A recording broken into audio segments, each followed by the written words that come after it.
Alors, on a l'impression que l'entreprise, c'est un monde plus prosaïque, où on rêve moins, où on va moins dans les étoiles, ou bien on crée moins. Et en réalité, il y a énormément de ponts entre ce qu'on vient de dire et ce qu'on peut vivre dans les innovations qui sont celles des PME ou des grands groupes. Par exemple, une des premières idées que j'ai pêchées au vol dans les deux interventions brillantes que je viens d'écouter, c'est le changement de paradigme dont tu viens de parler, Jean-Pierre. C'est-à-dire, finalement, vous regardez cette bouteille d'eau qui est sur la table, Evian, si vous la regardez pendant un siècle, vous pouvez l'améliorer.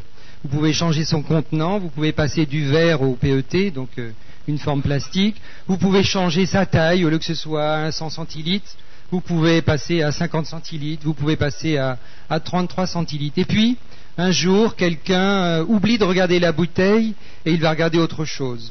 Il va regarder le besoin de se désaltérer, le besoin de boire, et ça donne une aventure extraordinaire qui a été d'ailleurs rachetée par le groupe à qui appartient Evian, qui est le groupe Danone, et qui s'appelle Château d'eau, et qui est ce distributeur d'eau qui se trouve maintenant dans beaucoup de bureaux où on prend un gobelet ou bien dans certains magasins. Et en fait, c'est une rupture du modèle mental, c'est-à-dire c'est s'affranchir d'un existant. On ne regarde plus l'existant, on va regarder autre chose, et c'est là-dessus que je voudrais insister. Là où on avait l'impression que tout avait été dit et fait, la bouteille d'eau, tellement prosaïque, tellement simple, il suffit de se battre sur les prix ou de se battre sur l'imaginaire publicitaire pour faire croire qu'on boit une eau de glacier ou que c'est bon pour les bébés, comme l'a fait pendant longtemps Evian. Quelqu'un, un homme, plusieurs hommes, je vais parler de cette deuxième différence, le collectif, arrive à repenser là où pendant très longtemps, plus d'un siècle, on a pensé dans un sillon, un seul sillon. Donc on peut toujours s'affranchir à condition de ne pas regarder un existant. Ça veut dire qu'en fait, il y a deux façons d'innover dans l'entreprise. La première, c'est d'améliorer le progrès. On part d'un existant et on fait mieux. On fait mieux pour un client, on fait mieux en termes de prix, on fait mieux en termes de process. Le résultat est une amélioration. Mais la deuxième manière que l'on cherche parfois en tâtonnant, parce qu'elle est plus, elle crée plus de désir, elle crée plus d'envie, c'est d'arriver à échapper à la pesanteur du milieu, s'échapper du marché, de la loi dominante, en essayant de faire autrement, mais en servant un besoin qui existe. Par exemple, dans un domaine là aussi où on pensait que tout avait été dit, Michelin vend des pneus, et un jour il se dit, pour les PME, et si, au lieu de vendre des pneus, je vendais non plus de la gomme, mais des kilomètres. En clair, mon cher Jean-Pierre, ma chère Hélène, combien de kilomètres faites-vous chaque année? Et en fonction du nombre de kilomètres que vous faites chaque année, des routes que vous empruntez, si vous êtes à haute vitesse ou pas, eh bien je vais vous facturer un certain prix et vous ne vous occuperez plus de changer vos pneus, c'est mon problème. Si vous regardez l'ensemble des fabricants, des industriels de pneumatiques au monde, vous faites comme les autres, un peu mieux, un peu moins cher, vous segmentez, vous dites je ne vais pas aller sur le grand public, je vais aller en segmentation B2B sur les professionnels. Si vous changez votre regard et que vous vous dites mais finalement je pourrais regarder quel est le besoin, c'est de se déplacer, sans rupture, alors je peux vendre un service. Il y aura toujours des pneus, mes usines vont tourner, il y aura toujours une valeur économique, mais vous aurez déconnecté de l'unité dominante comme en art où le nu était représenté d'une certaine façon.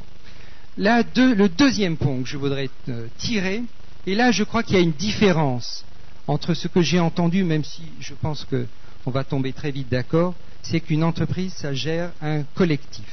On ne parle pas d'un artiste, on ne parle pas d'un physicien, on ne parle pas d'un talent, on parle peut-être de quelques-uns qui ont une idée plus que d'autres, c'est possible, au fond c'est la loi du vivant.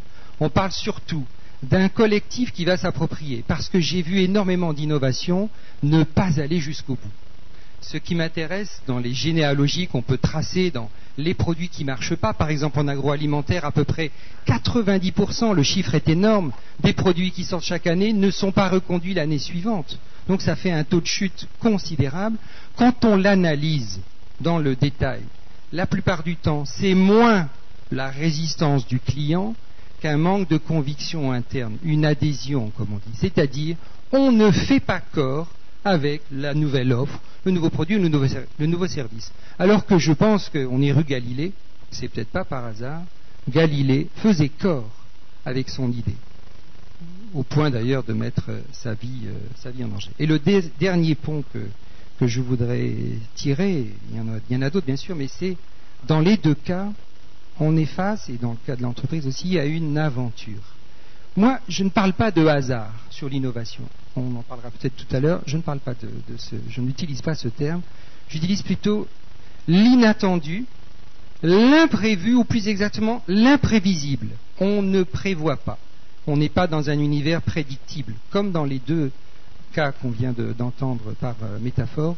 On est dans un univers où des événements, des informations nouvelles surgissent et il faut s'adapter. Je vous rappelle que ça m'a souvent fait réfléchir. Nespresso, pendant 5 ans, ça ne marchait pas.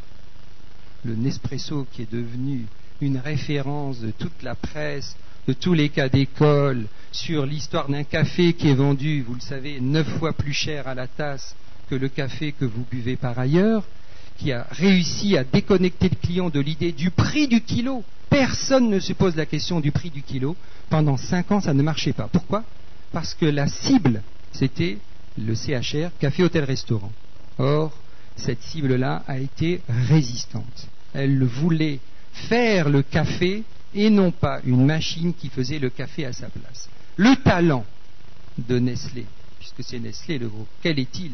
C'est d'avoir réussi à faire un changement radical à partir du changement d'origine, qui est de vous faire acheter une 3e machine à café, après la cafetière électrique et puis la cafetière italienne. C'est de d'avoir changé la cible et de s'être dit, on va aller vers le grand public, et en plus, on va y aller non pas chez Auchan, ni chez Carrefour pour payer les marges arrière, mais on va aller par le web. Rupture sur rupture. Évidemment, dans cette affaire-là, et là je crois qu'il y a énormément de ponts à tirer avec et les artistes qui parfois se battent toute leur vie, ou les physiciens qui, à une certaine époque, y mettaient leur vie, un enjeu très personnel, la ténacité et la persévérance sont des éléments. Le seul bémol, et je conclus sur cette première intervention, le seul bémol, c'est que, alors que en art ou en physique, on pourrait dire le temps est long, on travaille sur un horizon qui se déplace en permanence, en entreprise, le temps est devenu de plus en plus court. Il faut des capitaux, il faut des moyens pour résister et tenir. Ça veut dire que la fenêtre pour que l'innovation passe aux clients, puisque c'est le mot qui nous manque dans les deux exemples, il y a des clients prêts à payer, la fenêtre s'est raccourcie. Le passage d'une innovation à une autre, effectivement, a changé de rythme. Et donc, on est face à une nouvelle vitesse. On est face à un temps court, on est face du coup à des champions qui doivent rouler très vite, accepter leurs erreurs et réagir extrêmement vite, et surtout, trouver des solutions en cours de route à la différence de ce qu'ils avaient imaginé. Donc l'inattendu, évidemment, il est non seulement face au marché, qui dit oui ou qui dit non, mais il est à gérer en interne dans les équipes.